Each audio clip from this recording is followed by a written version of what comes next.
Hello, welcome to this video. My name is Becca and today I'm going to be talking about the common mistakes that people make when they are just starting out in the world of minimalism. And I know that they're common because I have done all of these myself. So the first one is thinking that you have to get rid of everything. This is not what minimalism means. And I think the reason this happens is that a lot of times if you are talking to somebody that doesn't know anything about minimalism, or if you're just learning about it, that's what it seems like. Like, oh, you need to reduce your things down to a certain number. It needs to all be able to fit into like a suitcase or two. And that to me is where a lot of the problems come into play, because people, they first learn about it, they get all motivated, they have a fire underneath them, they go through their house and get rid of everything, and they regret several things that they end up getting rid of because they were too hasty, they didn't think things through. And so just take your time and really look and think about what you're doing. The next is purging your entire house and going out and trying to buy a bunch of stuff to fit the minimal aesthetic. This should not be another trend that companies are selling to you.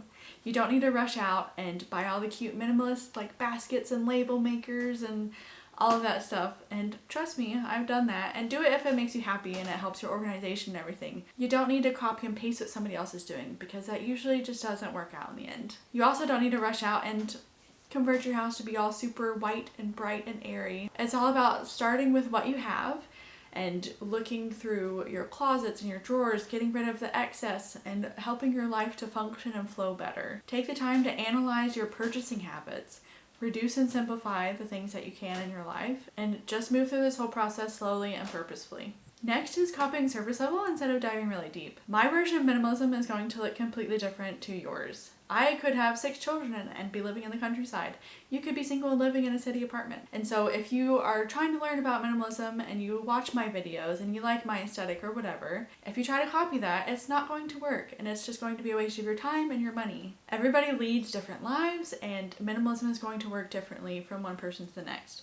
So it's really important to actually slow down and look at your life, learn about yourself and what you actually need for your situation in your life. The next one is limiting yourself to a certain number of items. This one has always seemed kind of silly to me because, again, they're not living your life. So the person on Instagram telling you that they have a wardrobe with only 30 items in the whole thing, that might not work for you. You might be a fashion designer or whatever. And so you need to really look at your life, find out what is the level of excess, get rid of it, and then just go from there. The next one is a really big one that I don't think enough people talk about, and that is not everything in your life needs to be super minimal. You will have hobbies or things that you love, and you don't need to reduce them or get rid of them, because that's not the purpose of minimalism. You do not need to get rid of everything for the sake of being minimal. Again, I think it's all about using the principles and adjusting it to your life to make it better and happier. Next is trying to do everything all at once and getting really overwhelmed.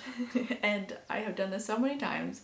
I think everybody does, because you just get really motivated and you just want to do your whole house all at once. Usually what happens is you get halfway through pulling everything out and then you lose steam, or you get busy, or something else pops up, and so then you just have a crazy chaotic house, and it's just really stressful and frustrating. It is a lot healthier to take it one area or one subject at a time and to really move kind of slowly and try to understand the principles behind minimalism and what they actually mean to you and how you can apply them to your area of life that you're working on. My last point is feeling guilty when perfection isn't met. So even years into your journey with minimalism, you're going to end up making a purchase that you did with a lot of intention, but it just doesn't work out for you.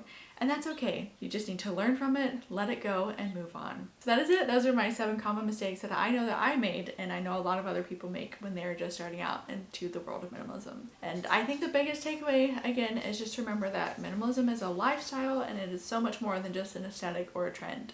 So I hope that this was somewhat helpful to you, and I will see you guys next week. Bye.